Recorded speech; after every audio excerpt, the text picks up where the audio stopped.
अस्सलाम वालेकुम नाज़रीन, प्रोग्राम न्यूज़ रूम के साथ मैं हूं ताहिर चौधरी। नाज़रीन, आज के प्रोग्राम का मौजू है अखलाकी तनज़ली लम्हा फ़िक्रिया। अखलाकी तनज़ली के हवाले से अगर हम बात करते हैं तो यकीनन आप लोगों के जहन में ये चीज़ ज़रूर आती होगी कि पूरा दिन लोग डिस्कस करते हैं, इस हवाले से बात करते हैं कि जनाब मुल्क के अंदर या हमारे हालात जो हमारे मोहल्लों में हैं, इर्द गिर्द गली मोहल्लों में लोगों में बहुत ज़्यादा अखलाकी तनज़ली का शिकार लोग होते जा रहे हैं। बहुत सारी चीज़ें ऐसी, बहुत सारी बुराइयाँ ऐसी हैं जिन पे पूरा दिन डिस्कशन करते हैं लोग, लेकिन फिर उसके बाद अगले दिन ही लम्हात चेंज हो जाते हैं और अगले दिन ही फिर उसी तरह की चीज़ें शुरू हो जाती हैं। हम आज के प्रोग्राम में आपको ये ज़रूर कहेंगे कि आप ज़रूर देखें ये प्रोग्राम पूरे का पूरा, ताकि आपको महसूस हो कि ये सारी जितनी भी बुराइयां हमारे अंदर मौजूद हैं, 2011 का पाकिस्तान जो हम देख रहे थे, जो अब दिसंबर जो है जा रहा है, और उसके बाद आने वाले दिनों में क्या ये सूरत हाल मजीद बिगड़ती जाएगी, और उसके लिए अगर हमें ये मजीद खुदा न खास्ता बिगड़ती है तो क्या सदेबाब करने चाहिए, और फिर इन सारी चीज़ों की वजूहात क्या हैं। क्यों ऐसा हो रहा है कि हम 1947 में जब पाकिस्तान बनाया था तो पाकिस्तान का मतलब तो पाक सरजमीन का था, फिर इस पाक सरजमीन में इतनी ज़्यादा बुराइयां कैसे आना शुरू हो गई हम लोगों के अंदर। एक मूवी देखते हुए, एक फिल्म देखते हुए एक डायलॉग जो है मेरे सामने आया और मुझे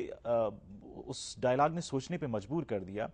हीरो विलन को यह कहता है कि तुम जैसा गंदा इंसान इस पाक धरती पे पैदा कैसे हो गया। तो मैं कुछ लम्हे के लिए, फिल्म तो जो है वो चलती रही, लेकिन मैं सोचने पे मजबूर हो गया था कि ऐसे बहुत सारे लोग हमारे यहाँ मौजूद हैं, हमारे इर्द गिर्द ऐसे बहुत सारे किरदार हैं जिनके बारे में हमेशा उनके पेरेंट्स भी ये कह रहे होते हैं कि तुम जैसा गंदा शख्स मेरे घर में पैदा कैसे हो गया, या फिर मोहल्ले वाले ये कह रहे होते हैं कि हमारे मोहल्ले में इस शख्स ने गंद क्यों डाल दी है। ये सिर्फ मर्दों तक नहीं है, ऐसी बहुत सारी बुराइयां औरतों में भी शामिल हैं और बच्चों में भी ये इखलाकी बुराइयां पैदा होती जा रही हैं। 2011 जो हमारा रहा पाकिस्तान का, क्राइम रेट्स बहुत हाई रहा। पिछले 10 साल से पाकिस्तान के साथ जो कुछ हुआ, जिस तरह हम अपने प्रोग्राम्स में बात भी करते हैं, उस दौरान मुल्क के अंदर सूरत हाल ये रही कि यूं महसूस होता था कि पाकिस्तान के अंदर कानून नाम की कोई चीज़ ही नहीं रही। मौजूदा हुकूमत जो आई है और इस हुकूमत ने काफ़ी हद तक उन लोगों को, उन बुराइयों को ख़त्म करने की कोशिश की, जिस हवाले से यकीनन हमारे सामने नताइज भी आना शुरू हो गए हैं। लेकिन वो जो 10 साल हमारी तारीख के स्याह दौर गुजरा है, जब अमेरिका अफगानिस्तान के ऊपर हमलावर हुआ और फिर मुसलसल पाकिस्तान के अंदर प्रेशर और दबाव रहा, तो शायद हमारी तमाम तर तवज्जो बॉर्डर्स की तरफ थी और मुल्क के अंदर कानून जो है वो महदूद हो गया था, और लोगों को शायद इस चीज़ का एहसास हो गया, जो मुजरम थे, जराइम पेशा लोग थे, कि शायद हमें किसी ने पूछना नहीं है, तो एकदम से रेशो बढ़ना शुरू हो गई। आपके साथ डेटा भी शेयर करते कुछ आपको बताएंगे, क्योंकि हमने बात करनी है बहुत सारी बुराइयों के हवाले से। तो जनवरी 2011 के अंदर पाकिस्तान में जो रजिस्टर्ड क्राइम्स थे, जो थानों में रिपोर्ट्स दर्ज करवाई गई थी, वो 28,823 रजिस्टर्ड क्राइम्स थे। ये वो रिपोर्ट्स हैं जो सिर्फ थानों तक पहुंची हैं, जो घरों में या बाहर होती हैं, लोग पहुंचाते नहीं बात। या फिर ये भी होता है कि जब कभी केसेस थाने में पहुंचते हैं तो थानेदार 10 में से एक केस रजिस्टर करता है। अगर इसको आप मल्टीप्लाई 10 के साथ ही कर लें तो तकरीबन 2.5 लाख क्राइम जो हैं सिर्फ जनवरी के महीने में पाकिस्तान के सिर्फ 72 शहरों में हुए हैं। ये वो 72 शहर हैं जो लोग आमतौर से जानते हैं, जो बड़े शहरों में शुमार होते हैं। बाकी देहात में, इर्द गिर्द के एरियाज में या बहुत सारे मुजाफात की बातें जो हैं वो बाहर निकलती ही नहीं है, पहुंचती नहीं है। जराइम क्या क्या हैं, क्राइम्स क्या क्या हैं, अखलाकी तौर पर हम इतने बहुत पीछे क्यों चले गए हैं। जनवरी, फरवरी, मार्च, अप्रैल, मई, जून, जुलाई, अगस्त, सितंबर, फिर पूरा ये साल, और इस साल में आप क्राइम की रेशो देख लें कि कहां से कहां पहुंच सकती है। क्या क्या क्राइम्स होते हैं, कत्ल होते हैं, अक़दाम कत्ल हैं, चोरी, डाका, अगवा, बराए तावान की वारदातें हुई हैं सिर्फ एक सूबे में। मैं नाम नहीं लेना चाहूंगा क्योंकि हम उस हवाले से डिस्कशन नहीं कर रहे, हम डिस्कशन सिर्फ बुराइयों के हवाले से कर रहे हैं। एक सूबे के अंदर जो है इस साल 200 से जायद अगवा बराए तावान की वारदातें हुई हैं। अगवा बराए तावान की वारदातों के हवाले से हमारे मुल्क में 80s जो है वो बहुत बदनाम रहा, 80 से 90 का दौर जो है वो बहुत बदनाम रहा, फिर 90 से 2000 तक का दौर काफ़ी हद तक पुरअमन और पुरसकून रहा, बहुत कम वारदातें ये होती रही हैं। लेकिन 2000 के बाद, यानी कि 2001 से लेकर 2007, 8, 9 और फिर 10 और फिर 11 तक ये वारदातें इंतहाई तेज़ी से बढ़ी हैं। हुकूमत ने और उसके बाद जो जो हमारी लॉ इन्फोर्समेंट एजेंसीज हैं, उन लोगों ने जो तहकीक की है, उससे ये बात सामने आई है कि जो लोग अगवा बराए तावान में इस्तेमाल होते हैं, जो अगवा किए जाते हैं या जो अगवा करने वाले हैं, जो पैसा इकट्ठा होता है वो फिर जराइम में खर्च होता है। लोगों से करोड़ों रुपए, लाखों रुपए लिए जाते हैं, वो फिर मुख्तलिफ तंजीमों के पास चलते हैं, उन तंजीमों के पास जो पाकिस्तान के अंदर दहशतगर्दी को फ़रोग दे रही हैं। फिर दोबारा से इसी तरह ये माफिया के पास ये पैसा जाता है, तो यकीनन पाकिस्तान के अंदर क्राइम की रेशो दोबारा बढ़ रही है। 2011 में गैंग रेप्स के वारदात हुए, शराब नोशी आम हो गई, जना बहुत ज्यादा हो गया, इसमें दरी खवातीन की बहुत ज्यादा हुई, टारगेट किलिंग रही, قرآن پاک کے ساتھ شادیاں اسی طرح ہوتی رہیں، کاروکاری کی وارداتیں ہوتی رہیں، عورتوں پر تشدد اور جلا دینے کے واقعات میں اضافہ ہوتا رہا، اور اس طرح پاکستان کے اندر یہ جو کرائم، جو رجسٹرڈ کرائم ہوتے ہیں، یہ بہت زیادہ رہے۔ اس کے ساتھ ساتھ کرپشن بہت عام ہو گئی۔ کراچی جو ہے وہ بدامنی کا شکار رہا 2011 میں، اور اس کے ساتھ پاکستان کے باقی شہروں میں بھی دہشت گردی کی وارداتیں ہوتی رہیں، اور کھلے عام دہشت گرد یہ کہتے رہے کہ ہم جو ہیں شہید ہو رہے ہیں، ہم مار رہے ہیں، اور وہ دہشت گردی کی وارداتیں بھی کرتے رہے۔ اس کے ساتھ ساتھ چوری، ڈاکہ زنی اور اس قسم کی وارداتیں، بینک لوٹنے کی وارداتیں بھی بہت زیادہ عام ہو گئیں۔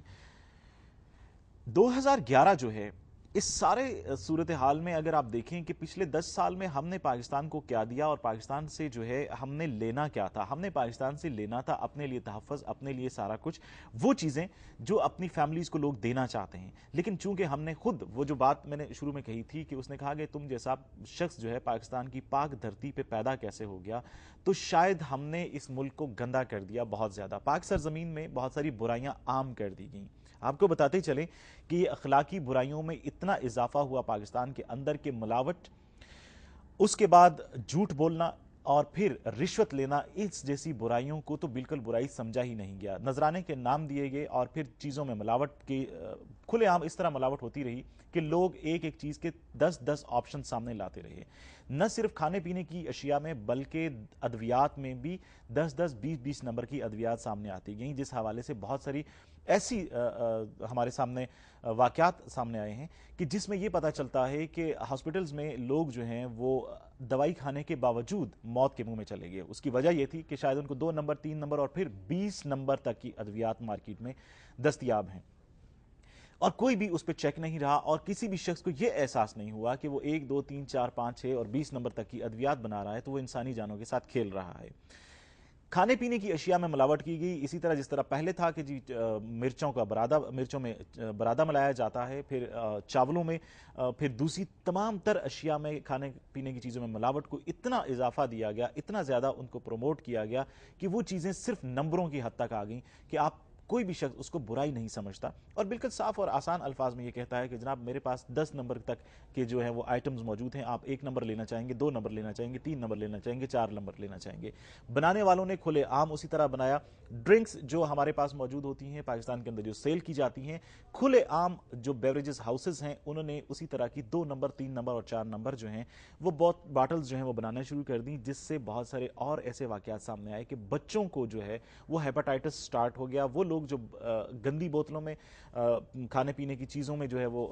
پانی کی ملاوٹ اس طرح کرتے تھے کہ جو ہیپاٹائٹس کے گندا پانی، جس میں جراثیم، جس میں وائرس موجود ہوتے تھے، وہ پانی بھی لوگوں میں پہنچتا رہا۔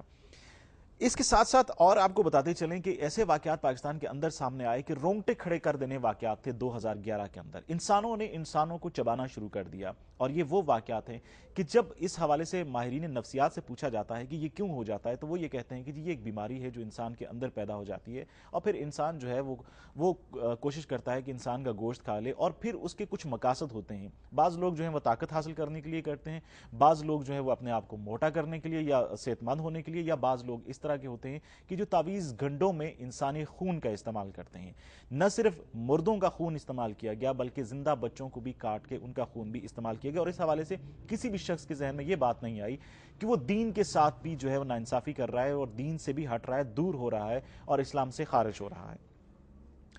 قبروں کو مسمار کیے جانے کے واقعات سامنے آتے رہے، قبرستانوں کو مسمار کیا جاتا رہا 2011 میں، اور کسی بھی شخص نے اس حوالے سے کوئی تحقیق نہیں، کوئی پوچھا نہیں کہ یہاں پر کب کی قبریں ہیں اور کس دور کی ہیں۔ قبروں میں سے ہڈیاں نکال کر ان ہڈیوں کو دوائیوں میں استعمال کیا جاتا رہا 2011 میں، اور اس سے پچھلے 10 سال کے عرصے میں جو ہمارے سامنے وارداتیں آئی ہیں۔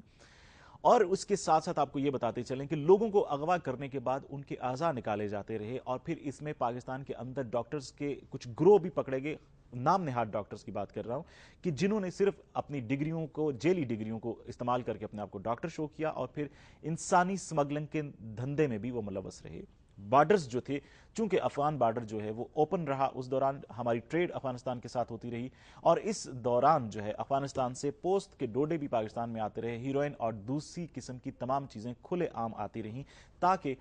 وہ سمگلر جو ہیں وہ پیسہ بنا سکیں، اور انہوں نے خوب پیسہ کمایا۔ کسی بھی حوالے سے کسی بھی پاکستانی نے جو ان تمام دھندوں میں، ان تمام کاموں میں ملوث تھے، ان کے ذہن میں ایک بھی چیز نہیں آئی کہ وہ جو کچھ کر رہے ہیں وہ پاکستان کے اندر کر رہے ہیں، پاکستان کی پاک سرزمین پہ کر رہے ہیں، اور ان کے ذہن میں یہ چیز نہیں آئی کہ وہ اخلاق سے گری ہوئی حرکت کر رہے ہیں۔